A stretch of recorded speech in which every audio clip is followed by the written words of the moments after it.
I was on a hamster wheel in Australia, and the hamster wheel wasn't just turning, it was actually exhausting me to the point where it was destroying the fabric of who I was as a person. Now, I didn't see it while I was in it, and you don't when you're actually inside it. But when it stopped, I felt it immediately. I used to be an office worker just like everyone else, commuting to the office every day, getting up on a Monday, finishing the week on a Friday, thinking about work on the weekend, just doing the normal 9 to 5 thing, and really not living too well, to be honest. You know, the alarm would go off on a Monday and I'd already be tired for the week ahead, and I'd be dreading what was coming for the week ahead. It was just so soul destroying. Now, that was 17 years ago, and I haven't worked a full-time job since. Of course, I've done little projects, I've had little gigs where I've had an end date in sight. You know, when there's a horizon, you can say, I will be finishing this job on this date. It feels so much better than just having this full-time job, which seemingly is never ending. Never on the hamster wheel again, never that feeling on a Monday of being the hamster that jumps on the wheel and starts running and it just doesn't stop. That chapter closed, and it's stayed closed ever since. But before we get into that, I want to sort of give a message to anyone that's sort of out there feeling stuck, feeling a little bit ground down, and maybe feeling like the version of yourself that you want to be sort of a little bit out of reach, not really possible in your current lifestyle. I used to think that some of those traits were just part of my personality, the person that gets a little bit frustrated, the person that sort of gets down when you're sort of getting in a rut, the fact that you couldn't turn off too easily. You know, you sort of get an impression that that's sort of who you are. And I think when you move out of that environment, you discover that it's not really your personality that's causing a lot of those things. It's in large part the environment that you find yourself in. Just take my sunnies off for a second.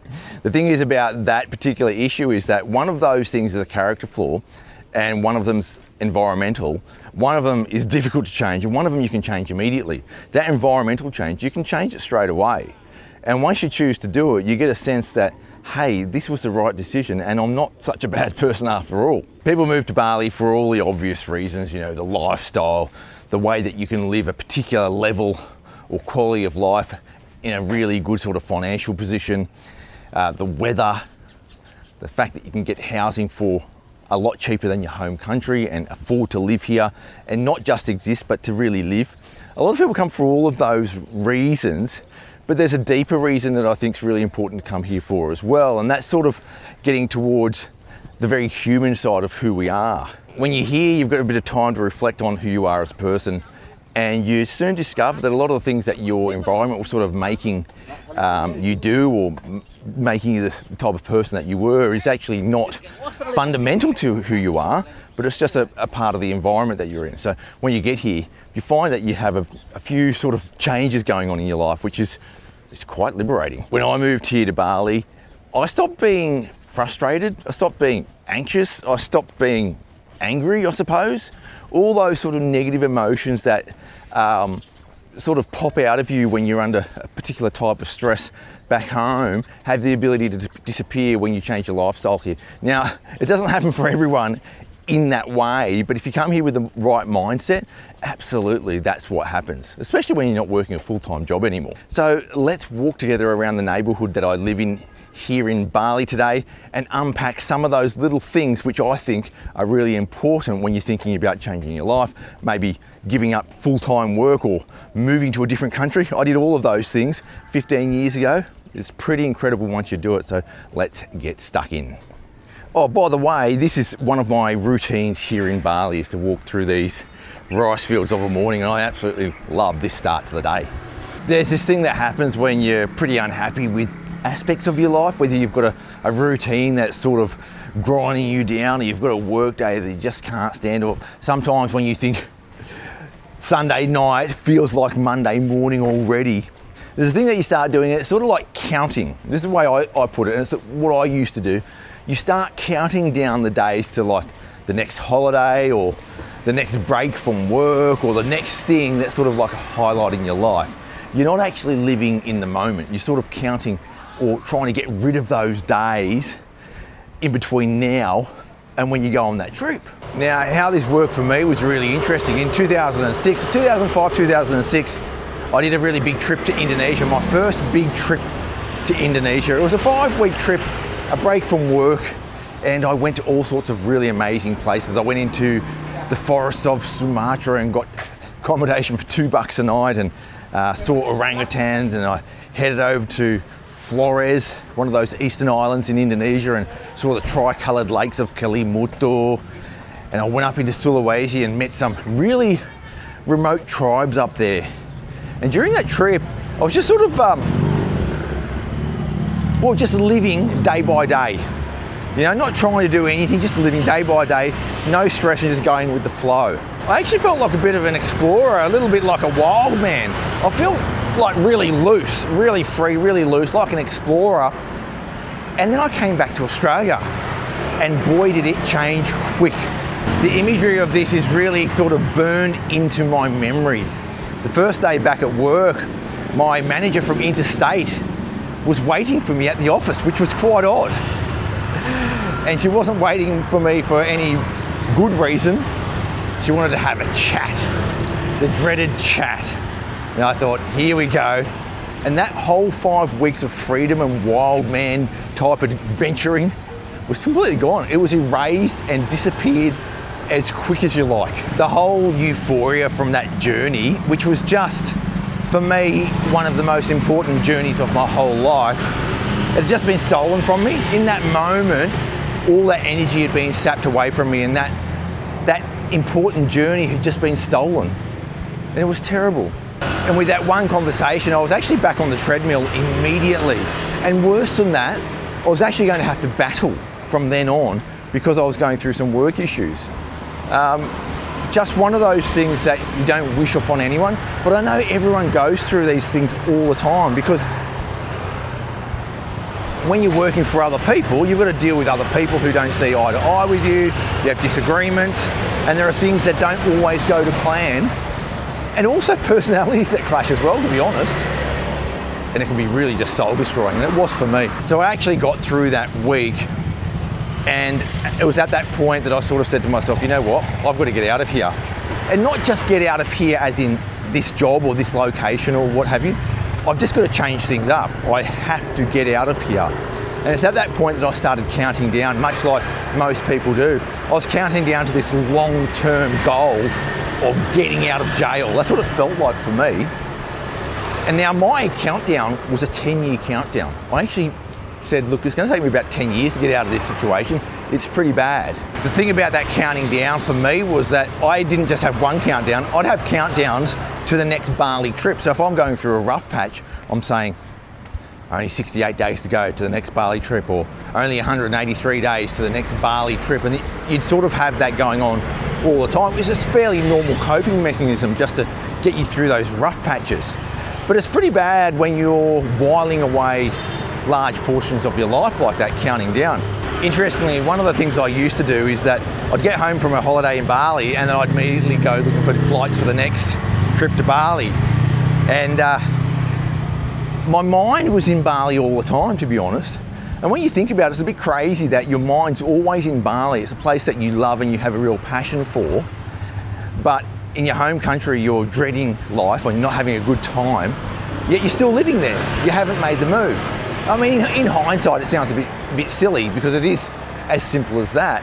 But at the time, you're so caught up in all of life's difficulties that it seems impossible when it actually is possible. I actually don't count anymore. It's one of those things that when you get to somewhere like Bali, you don't need to, because you don't have those big trips planned, these big escapes planned. You're not escaping from anywhere because you're actually where you want to be. Of course you go on holidays and that's exciting as well, but you never want to desperately get out of jail like you might have done in your previous life. And it's something quite freeing about that as well. I kind of see it like when you're enjoying life, you're not really trying to hit the fast forward button and all the bits you don't like. And you just enjoy the moment. And that's what I feel like it's here in Bali.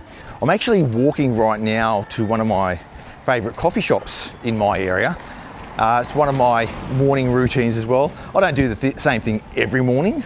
I do a lot of different things, keep it sort of a little bit interesting. But this is one of my morning routines. This is the local neighbourhood that I live in. And it's quite beautiful. This is a place that I love to come to just to sort of chill out, relax and have one of the best coffees going. It's called Series Coffee Roasters. So this is a sort of setup here at Series Coffee Roasters. It's sort of like Japanese inspired in many ways, but the coffee is like top notch. and they do like little buns and stuff, like old school simple buns, but just so tasty. Like that's a bread roll with butter in it, and you think, oh, whatever. But it's really good. So I just want to talk about politics for a minute, and I sort of say that as someone who really does not like politics. I really don't like it, but it's something that you get engaged with a lot and you get sort of pulled into when you really don't have a heap of other things to do. Now, the old rule is don't speak about religion and politics at the dinner room table or the dining room table. And there's a good reason for that, because it kills the mood. You get into arguments with people and it's usually not productive anyway. You start thrashing out political ideas and ideologies and you don't really get anywhere. You're only usually trying to impose your point of view onto someone else who has their own firm views, quite often. One of the great unexpected gifts of living here in Bali is that I really don't sort of think about politics much anymore, and I don't engage in it, that's for sure. It doesn't mean I sort of ignore everything. I do read the news and I sort of keep an eye on what's going on around the world. I'm not totally blinkered, but I just don't engage anymore. And it's one of those things that happened when I moved to somewhere like Bali that I didn't really expect would happen. It just sort of evolved over the years. In Australia, I had opinions about Albo, Tony Abbott, I mean,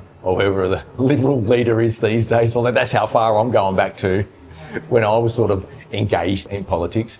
You know, all the different machinations of what's going on in politics, I was engaged in and I had opinions on, very strong opinions on them. And these days it's even worse than that with, you know, Trump and the 24-hour news cycle that really just swallows up all your mental capacity. It's almost like entertainment. We get a bit of a buzz from it whenever we watch it. You know, it's always on. You never can avoid it. You open your phone and bang, there's a notification. Trump strikes Iran or whatever.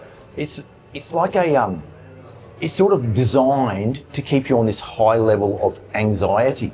And that's the thing about it.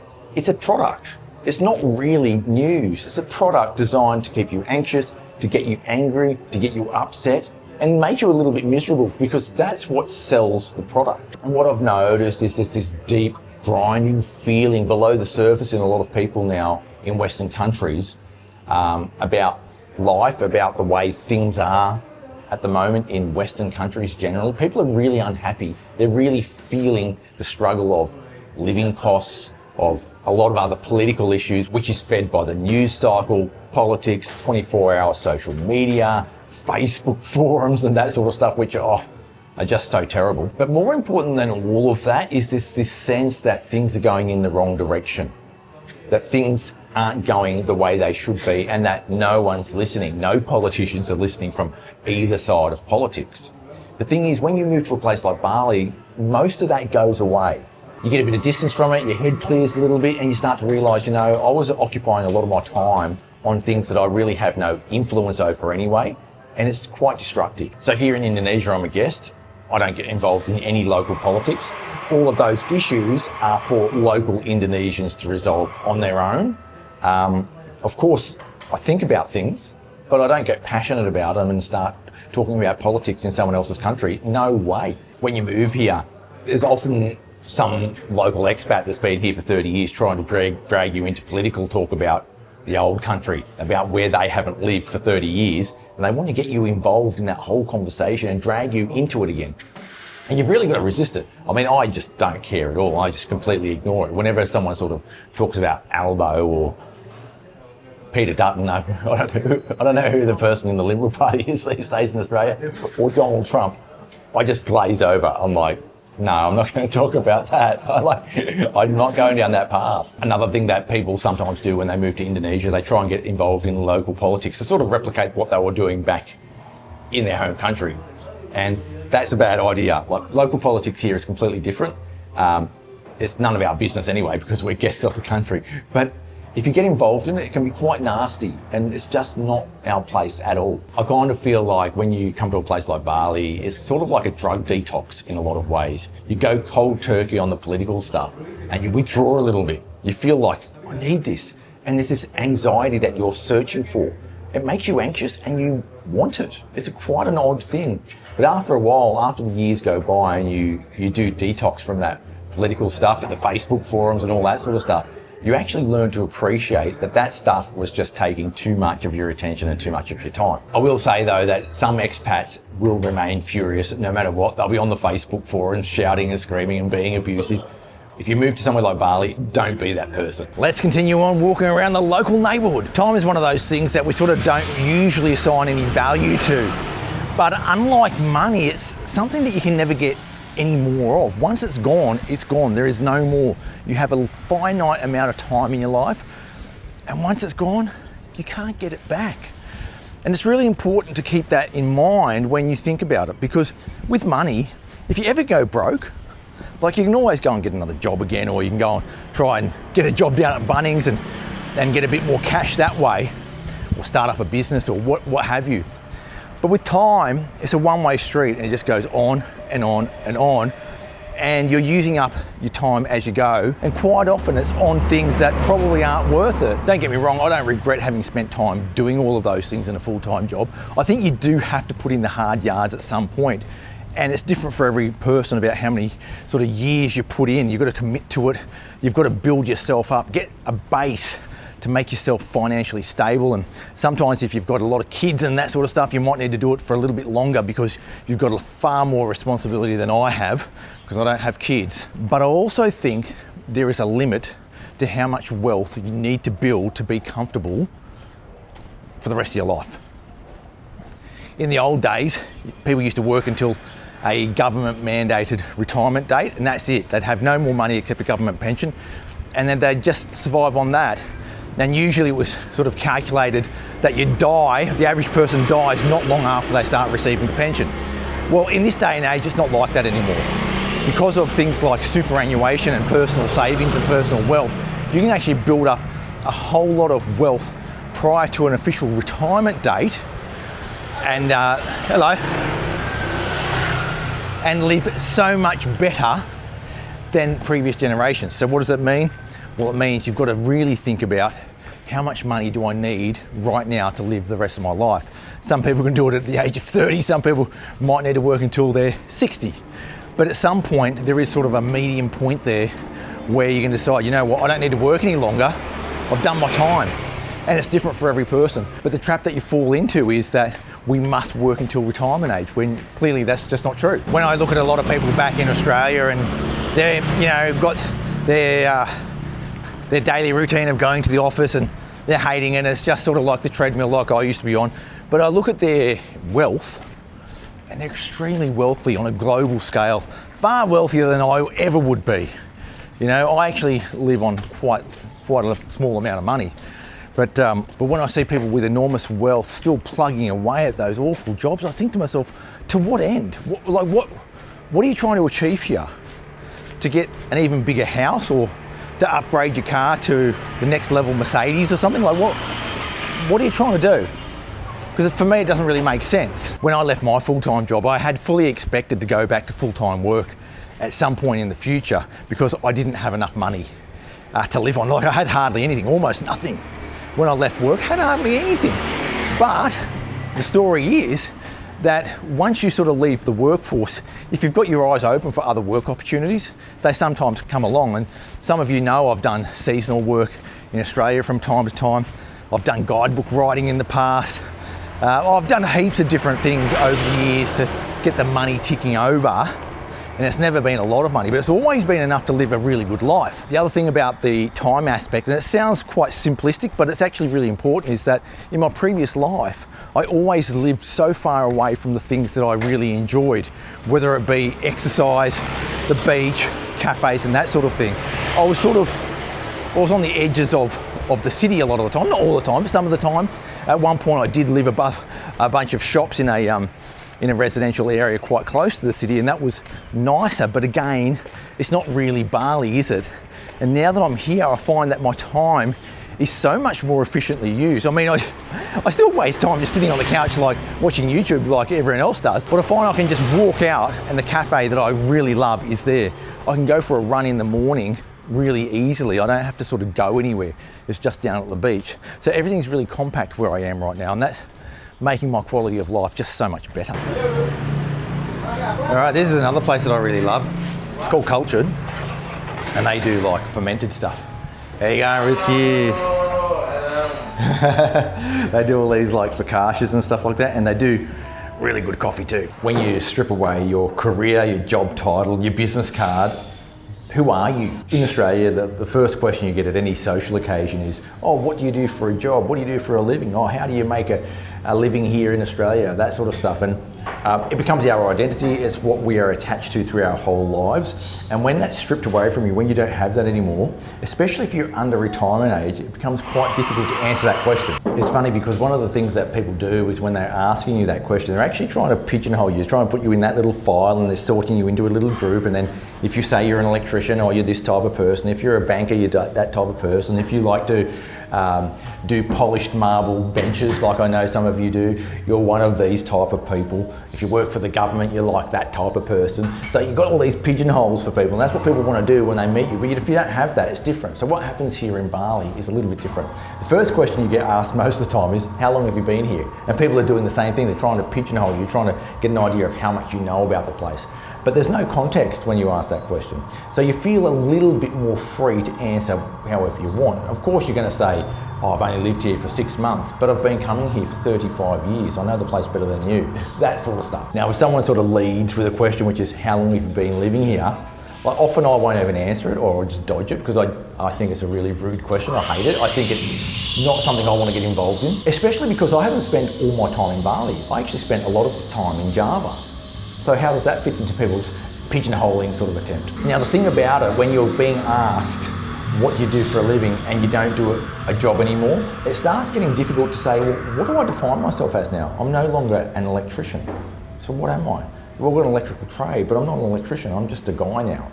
And that's really powerful. So when you lose that structure, that social life, that social worth from a job title, it can feel a little bit disconcerting. And it can be sometimes embarrassing when you tell people I don't work anymore and I don't have a career. So when people sort of ask these questions now I either dodge them or ignore them or whatever, because I just don't think it's important. It's not important to me. So I just don't address those issues.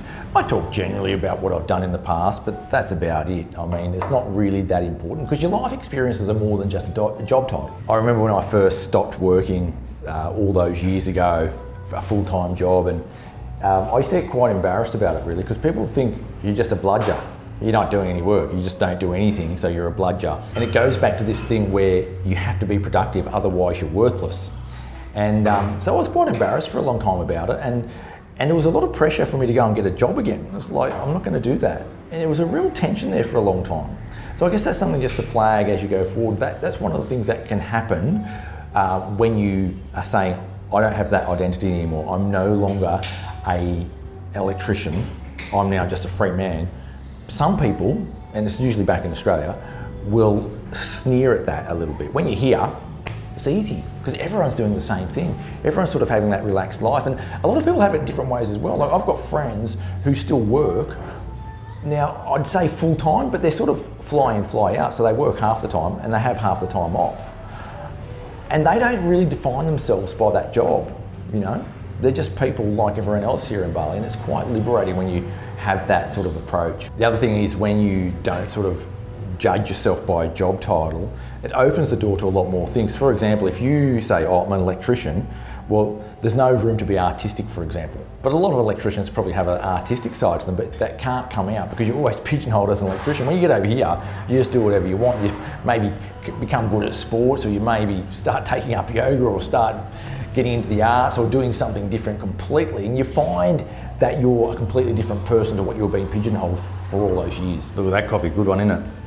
This is cultured, as I said. Really good culture stuff. Like, they do like kombucha, and they do fermented focaccia as well, which is really nice. Quite a simple place, and the guy that runs this place is very passionate about fermented stuff. So if you want some good gut health, come and try this one. Just heading down to the beach now, past one of my favourite little hairdressers here. It's called GC Barber. A guy by the name of Gotchi's the dude that runs that place. Charges $50,000 for a haircut. Love that place. I want to talk about Sunday nights. Sunday nights in Australia. I mean, I have very, very clear memories of what the feeling was like for me on Sunday nights in Australia. I was already thinking about the week ahead. I was already thinking about Monday, and I was already stressed on the Sunday night. And it was just awful. that part of your weekend was eaten up by thinking about the week ahead. So Sunday nights for me, even though I was trying to relax and soak up the last part of that weekend, is almost like a bit of time for planning for the week ahead. And it was even worse and a lot more stressful when I knew there was a big project coming up, or I knew I was going to be busy for the week ahead, or I had to travel for work or do something important. That Sunday night actually became almost like another work day, or at least mentally I was there. Not necessarily plugging away on the computer, but definitely mentally I was at work. We often tell ourselves that that's just part of being adult, part of sort of responsibilities of living a proper life. But I actually haven't felt that feeling for a very long time. I haven't had that Sunday night dread for, well, probably since I left that full-time job. I really just have not felt it, because I've never really dreaded a job since that time, because I know that there's always an escape route, and it feels a little bit like nothing, like something that's not very important, but when it's gone, you really notice it. You notice like a big weight off your shoulders.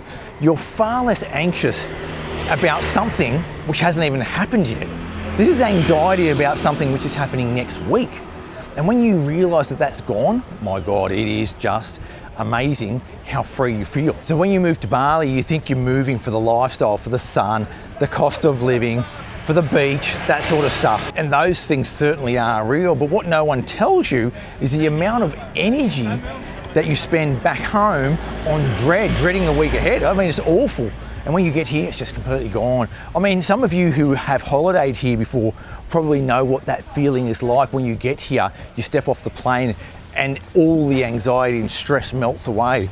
Well, that can be a permanent thing as well. People actually quite often ask me what's the best part about living in Bali, and sometimes I'm a little bit confused about what to say, and you're tempted to say things like, oh, the food is the best thing, or the weather is the best thing, or the cost of living and quality of life is just the best thing. And while those things on the surface are very good and one of the big reasons that you move here, but if I was really honest, if I really think about it, it's those Monday mornings when you wake up and you've got no responsibility that make it all worthwhile. Because those Monday mornings when you're working that full-time job, for me, are just soul destroying, and I don't have that anymore, and I haven't had for all those years. It's just beautiful. Now, I'm not saying that Bali is the answer for everyone, and it may not even be the answer for you. It might be somewhere else entirely, but what I am saying is that if you're counting down the days, feeling the dreading Mondays, you feel like you might be wasting time at your job, if the anger and the pressure just feel like that's just who you are these days, well, they're probably not. They're probably actually just where you are. It's about where you're located, not just about who you are as a person. It's your circumstances, and getting out of that can really help improve your life dramatically. Here's the beach down at Sanur where I've just walked down to from my house. Yeah, I could walk here every morning, and I do come down here most mornings to get a bit of exercise. That's one of the things I like to do as part of my routine, to sort of keep mentally fit as well as physically fit, because I think there's a two-tiered thing when it comes to fitness, is that you can keep mentally fit by keeping physically active as well. This is where I live in Bali. It's called Sanur, and I reckon it's one of the best places in the world, and I'm pretty lucky to live here. And I think it's available to a lot of people who perhaps think it's not. Now, everyone's circumstances are different, and your idea of the perfect life might not involve living in Bali. It may not involve living here permanently. It might just be coming here on long-term holidays or multiple holidays a year. Everyone's perfect life is different. But I've got to say that having a place like Bali as a dominant part of your life is really just one of those fantastic things. And I know a lot of people who watch this channel really feel the same way, whether it's on a full-time basis or on a holiday type basis. I know a lot of you really love this place. Thanks for coming along for the ride today on this really interesting journey about how I gave up full-time work and never went back. I really appreciate you coming along for the ride. Thanks for watching. Make sure you hit that subscribe button to keep up to date with all things Sanur and the rest of Indonesia. I'll catch you next time, and sampai jumpa.